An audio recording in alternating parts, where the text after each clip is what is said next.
So hi guys, welcome back to my two videos. तो इस video में दोस्तों डिस्कस करने वाले हैं यहाँ पर कुछ इंपॉर्टेंट कंपनीज को और उनसे रिलेटेड कुछ इंपॉर्टेंट अपडेट्स हैं जिसकी बात करेंगे इस वीडियो में।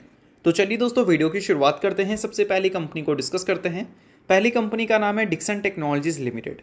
बट इसको डिस्कस करने से पहले दोस्तों, अगर आपने अभी तक मेरे टेलीग्राम चैनल को ज्वाइन नहीं किया है तो उसका लिंक आपको डिस्क्रिप्शन में देखने को मिल जाएगा। लिंक के थ्रू जाकर चैनल को ज्वाइन कर लो। तो चलिए दोस्तों वीडियो की शुरुआत करते हैं। सबसे पहले बात करते हैं डिक्सन टेक्नोलॉजी से रिलेटेड कुछ इंपॉर्टेंट न्यूज़ एंड अपडेट्स के बारे में। सो दोस्तों फिलहाल सबसे बड़ी अपडेट यहाँ पर यह है कि डिक्सन टेक्नोलॉजी मैन्युफैक्चरिंग करने वाली है इलेक्ट्रॉनिक कंपोनेंट्स को, और इसी पर्टिकुलर सेगमेंट में टाटा इलेक्ट्रॉनिक्स का भी ध्यान है और वो भी 2000 करोड़ रुपए इन्वेस्ट कर सकती है। किसमें? ECMS यानी कि इलेक्ट्रॉनिक कंपोनेंट मैन्युफैक्चरिंग सर्विसेज में। अब देखो दोस्तों, पूरा बात यहाँ पर यह है कि डिक्सन टेक्नोलॉजी, आप सभी को पता है कि काफ़ी सारी PLI स्कीम का बेनिफिट ऑलरेडी ये उठा चुकी है, और करेंटली जितना PLI स्कीम में ये काम करती है उतना और कोई कंपनी काम नहीं करती। 5 से 6 PLI स्कीम में ये करेंटली काम करती है। अब गवर्नमेंट ने दोस्तों एक PLI स्कीम का अनाउंसमेंट किया है जिसके इंसेंटिव स्कीम है 23,000 करोड़, और ये जो 23,000 करोड़ का नंबर है PLI स्कीम का, ये अंडर इलेक्ट्रॉनिक कंपोनेंट्स हैं। ठीक है, अब इसमें काफ़ी बड़ी अपॉर्चुनिटी है डिक्सन टेक्नोलॉजी के लिए और बाकी की इलेक्ट्रॉनिक्स मैन्युफैक्चरिंग कंपनीज़ के लिए। तो इसी चीज़ को देखते हुए टाटा इलेक्ट्रॉनिक ने भी फैसला किया है 2000 करोड़ रुपए इन्वेस्ट करने का। ये कोई ऑफिशियल अपडेट नहीं है, ये एक सोर्स के ज़रिए मेंशन किया गया है, यानी कि एक रिपोर्ट के ज़रिए मेंशन किया गया है। तो हो सकता है कि इन फ्यूचर टाटा टेक्नोलॉजी ने टाटा इलेक्ट्रॉनिक्स 2000 करोड़ रुपए इन्वेस्ट करती हुई नज़र आ जाए, बट अभी के टाइम पे ये कोई ऑफिशियल अपडेट नहीं है। तो इस चीज़ का क्लैरिफिकेशन जब टाटा इलेक्ट्रॉनिक्स से मांगा गया था तो उसने इस चीज़ को पूरी तरह से डिक्लाइन कर दिया, या फिर बोल सकते हैं मना कर दिया कि ऐसा हम कोई भी सोच विचार फिलहाल के टाइम पे तो नहीं रखते। बट बातें चल रही हैं तो इस वजह से इस चीज़ को हमने डिस्कस कर लिया। अब डिक्सन टेक्नोलॉजी की हम बात कर रहे हैं तो देखो दोस्तों, डिक्सन टेक्नोलॉजी जो है वो फिलहाल एक ग्रोइंग फेज पे है। कंपनी के नंबर्स भी वही हमें बताते हैं और कंपनी की एक्टिविटी भी हमें वही बताते हैं। पिछले एक साल में देखोगे तो कंपनी के रेवेन्यू 106% से, प्रॉफिट 81% से ग्रो किया है। अगर कंपनी के बैलेंस शीट को हम चेकआउट करें तो वहाँ पर आपको एक नंबर दिखेगा फिक्स एसेट्स का, और कोई कंपनी अगर खुद को बड़ा करना चाहती है तो जितना ज़्यादा वो फिक्स एसेट्स में इन्वेस्टमेंट कर रखी होगी उतना ज़्यादा कंपनी उस चीज़ को यूटिलाइज़ कर खुद को बड़ा बना सकती है, या फिर बोल सकते हैं कैपेक्स कर सकती है। तो 2019 की दोस्तों अगर हम बात करें तो कंपनी उस टाइम पे जो टोटल फिक्स एसेट्स ऑन किया करती थी वो था करीब 241 करोड़ का, यानी कि पिछले 5 साल में अगर देखोगे तो कंपनी का फिक्स एसेट्स का जो नंबर है वो 10 गुना हुआ है। 241 करोड़ से 25 के फाइनेंशियल ईयर के फर्स्ट हाफ तक अगर हम देखें तो कंपनी के फिक्स एसेट्स का नंबर है 2465 करोड़। तो इन्वेस्टमेंट जो फिक्स एसेट्स में इनका कंटिन्यू बढ़ता जा रहा है, इससे क्लियर पता चल रहा है कि अभी कंपनी लगातार एक्सपेंशन पे ही ध्यान दे रही है।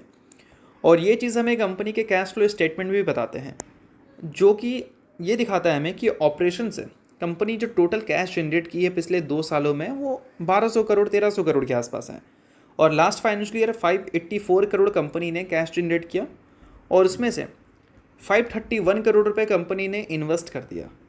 और बाकी का जो नंबर है दोस्तों, वो कंपनी अपने डेट को रीपेमेंट करने में आपको यूज़ करती हुई दिखी, उसके अलावा इंटरेस्ट पेड में भी यूज़ करती हुई दिखी। और डिविडेंड की जो बात होती है, मेनली ग्रोइंग कंपनी डिविडेंड देने में ज़्यादा बिलीव करती नहीं है, और डिक्सन टेक्नोलॉजी ने भी वही किया है। 500 करोड़ से भी ज़्यादा का कैश कंपनी के पास आया था पिछले साल, बट डिविडेंड में खर्चा कितना हुआ? मात्र 18 करोड़।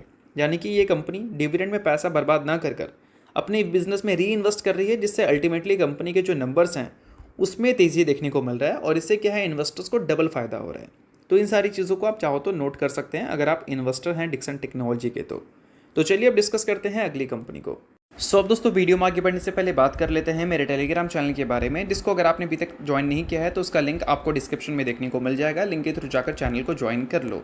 ज्वाइन करने का दोस्तों सबसे बड़ा बेनिफिट ये है कि हमारा चैनल टाइप किया है SEBI registered research analyst mister Kulneet Singh के साथ, जिसका रजिस्ट्रेशन नंबर आप यहाँ पर नोट कर सकते हैं। अब चैनल को ज्वाइन करते हैं तो इनकी जो काफ़ी सारी एक्टिविटीज़ हैं आपको इस चैनल पे देखने को मिलती है, जिसमें ये आपको चार्ट्स वगैरह शेयर करते हैं जिससे आपको आइडिया लगता है। और उसके अलावा दोस्तों काफ़ी सारी कॉल्स एंड अपडेट्स भी आपको यहाँ पर मिलता है बिल्कुल फ्री ऑफ कॉस्ट। तो इन सारी चीज़ों का बेनिफिट आप ले सकते हैं। अभी रिसेंटली काफ़ी सारी कंपनी का चार्ट्स वगैरह इन्होंने अपडेट किया था, जिसको आप चाहो तो चेकआउट कर सकते हो। और इसके अलावा काफ़ी सारी कंपनी का कॉल्स वगैरह भी इन्होंने दिया था, जिसको भी आप चाहो तो चेकआउट वगैरह कर सकते हो। तो लिंक आपको डिस्क्रिप्शन में देखने को मिल जाएगा। लिंक के थ्रू जाकर चैनल को ज्वाइन करो, सभी चीज़ें आपको बिल्कुल फ्री ऑफ कॉस्ट यहाँ पर मिलती हैं। तो चलिए दोस्तों बात करते हैं अगली कंपनी के बारे में। सो अगली कंपनी का नाम है टाटा मोटर्स लिमिटेड। अब पिछले एक साल की बात करें तो टाटा मोटर्स का काफ़ी हमें वीक परफॉर्मेंस देखने को मिला है, चाहे हम नंबर्स के हिसाब से देखें, स्टॉक के हिसाब से देखें या फिर किसी भी पैरामीटर के हिसाब से देखें। तो ये वीक परफॉर्मेंस क्यों आई है, इसके भी मल्टीपल रीज़न आपको देखने को मिलेंगे। सबसे पहला रीज़न, टाटा मोटर्स जो है वो लगातार अपने रेवेन्यू को ग्रो नहीं कर पा रही है, चाहे हम डोमेस्टिक लेवल की बात करें या फिर ग्लोबली बात करें। यूएस में कंपनी ने डबल डिजिट के रेवेन्यू ग्रोथ रिपोर्ट की है और वॉल्यूम ग्रोथ भी रिपोर्ट की है, और यूएस में टैरिफ की वजह से इन्होंने अपने शिपमेंट को भी रोक दिया है। तो इन सारी चीज़ों का असर टाटा मोटर्स के स्टॉक में ऑलरेडी दिख चुका है, बट नंबर्स में दिखना अभी बाकी है। नंबर्स में अगर देखा जाए तो Q4 में इसका कोई भी इफेक्ट देखने को नहीं मिलेगा, देखने को मिल सकता है थोड़ा मोड़ा, बट मैक्सिमम जो इफेक्ट है वो हमें Q1 में देखने को मिलेगा। तो Q4 को लेकर ज़्यादा डरने की ज़रूरत नहीं है कि Q4 में इसका इफेक्ट हमें देखने को मिलेगा या नहीं, बट Q4 कुछ चीज़ों की वजह से फोकस में ज़रूर रहेगी। सबसे पहले डेट्स की बात कर लेते हैं कि कौन से दिन कंपनी के अर्निंग्स आने वाले हैं। तो डेट्स है दोस्तों 13 मई का, यानी कि 13 मई को बोर्ड मीटिंग है और इस दिन कंपनी अपने Q4 के अर्निंग्स को रिपोर्ट करेगी और साथ में कंपनी आपको डिविडेंड भी देती हुई नज़र आ सकती है। डिविडेंड यील्ड कंपनी का देख सकते हैं आप, तो उसके बेसिस पे आप एनालिसिस कर लो कि कितना डिविडेंड कंपनी आपको देती हुई नज़र आ सकती है। बट इन सभी चीज़ों के साथ दोस्तों टाटा मोटर्स आपको 500 करोड़ रुपए तक का फंड रेज भी करती हुई नज़र आ सकती है। तो एज ए इन्वेस्टर आप इस चीज़ पे थोड़ा सा ध्यान देना कि नंबर्स तो कुछ खास आने वाले हैं नहीं, बट कंपनी एक्सपेंशंस के लिए या हो सकता है डेट रिपेमेंट के लिए 500 करोड़ के फंड रेज आपको करती हुई नज़र आ जाए।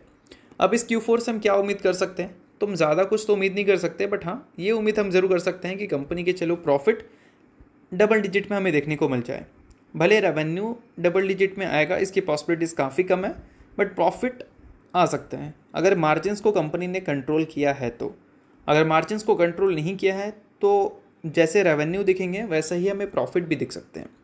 अगर दोस्तों बात करें Q3 की, तो वहाँ पर कंपनी ने Q1Q बेसिस पे काफ़ी अच्छा प्रॉफिट रिपोर्ट किया था, और ईयर ऑन ईयर बेसिस पे अगर देखोगे तो प्रॉफिट्स काफ़ी बुरी तरह से गिरता हुआ दिखा था। और इस बार ईयर ऑन ईयर बेसिस पे तो हम बड़े नंबर्स की उम्मीद नहीं कर सकते हैं कंपनी के नेट प्रॉफिट में, क्योंकि पिछले साल कंपनी ने 17,500 करोड़ का प्रॉफिट रिपोर्ट किया था अपने Q4 में, और पिछले क्वार्टर में 5,500 करोड़ का प्रॉफिट रिपोर्ट किया था। तो ईयर ऑन ईयर बेसिस पे 10% की ग्रोथ मुझे काफ़ी कम लगती है ऐसा रिपोर्ट हो पाना, बट Q1Q बेसिस पे ग्रोथ दिख सकता है। होपफुल अगर आता है तो अच्छी बात है, और नहीं आता तो फिर हम कुछ नहीं कर सकते, क्योंकि ये सारी चीज़ें कहीं ना कहीं एक्सपेक्टेड भी थी। तो चलिए अब इन सारी चीज़ों के बाद बात करते हैं अगली कंपनी के बारे में, जिसका नाम है दोस्तों BSE लिमिटेड।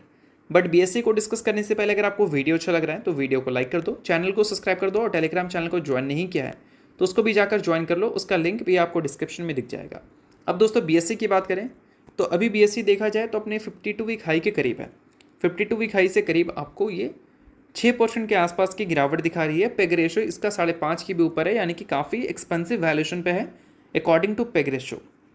अब देखो दोस्तों, जो कंपनी अपने 52 वीक हाई पे होती है या फिर अपने ऑल टाइम हाई पे होती है, अक्सर वहाँ पर जो अपकमिंग नंबर्स होते हैं वो बहुत ज़्यादा मैटर करते हैं अपकमिंग मूव्स के लिए।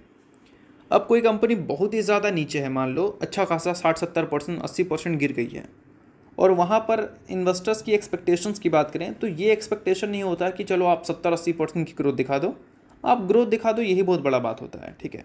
क्योंकि अगर 80% कंपनी नीचे है तो रीज़न से नीचे होती है, तो इस वजह से वहाँ पर सिर्फ ग्रोथ की उम्मीद होती है, ना कि कोई बड़े नंबर्स की ग्रोथ की, ठीक है।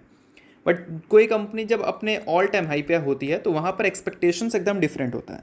वहाँ पर इन्वेस्टर्स उम्मीद करते हैं कि कंपनी के नंबर अच्छे हो और काफ़ी शानदार हो और बेस्ट नंबर हो, और वो चीज़ जब रिपोर्ट नहीं हो पाता तो मैक्सिमम लोग तो होते हैं वहाँ पर प्रॉफिट में। ऐसा तो नहीं है कि स्टॉक ऑल टाइम हाई पे है तो कुछ लोगों को वहाँ पर 30% का लॉस हो रहा होगा, सभी के सभी प्रॉफिट में होते हैं, तो प्रॉफिट बुक करने का एक रीज़न मिल जाता है।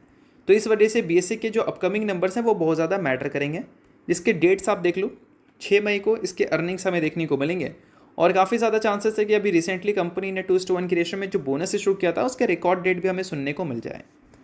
तो देखो दोस्तों, पिछले क्वार्टर में तो कंपनी ने जो रेवेन्यू दिखाया था वो अपने बेस्ट रेवेन्यू पे थी, ये one of the best quarter था कंपनी का, but profit one of the best नहीं था।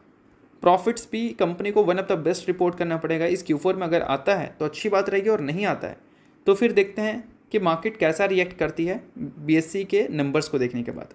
पिछले एक साल में BSE ने ऑलरेडी इन्वेस्टर्स के बोल सकते हैं मुंह में खून लगा दिया है इतने अच्छे नंबर्स दिखाने के बाद। तो इन्वेस्टर्स ये बिल्कुल नहीं चाहेंगे कि आप ख़राब नंबर रिपोर्ट करो, जैसा आपने पहले रिपोर्ट किया है वैसा ही रिपोर्ट करो, इन्वेस्टर्स की यही उम्मीद होगी।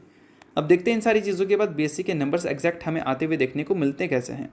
बट अच्छी बात यहाँ पर यह है कि एफ और डी दोनों ने अपने स्टेक्स इस कंपनी में इंक्रीज़ किए हैं, जो कि एक सही बात है। और इन सारी चीज़ों के बाद अब Q4 का वेट रहेगा, तो Q4 के डेट्स मैंने आपको बता दिया। बाकी एक्सपेक्टेशंस आपकी क्या है Q4 से, वो मुझे कमेंट में आप ज़रूर बताना। तो चलिए अब डिस्कस करते हैं अगली कंपनी को, जिसका नाम है बजाज फाइनेंस लिमिटेड, जिसने दोस्तों 1:10 के रेशो में आपको बोल सकते हैं बोनस स्प्लिट देने का फैसला किया है।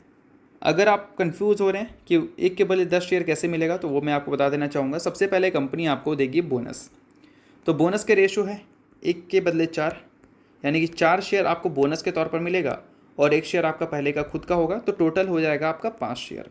ठीक है, फिर मिलेगा आपको 1:2 के रेशो में स्प्लिट। इसका मतलब है कि 1 शेयर के बदले आपको मिलने वाला है 10 शेयर। तो आपके पास टोटल कितना है, 5 शेयर है, तो आपका हो जाएगा टोटल 10 शेयर, यानी कि 1 के बदले कंपनी आपको 10 इक्विटी शेयर देने जा रही है, बोनस स्प्लिट दोनों को इंक्लूड कर।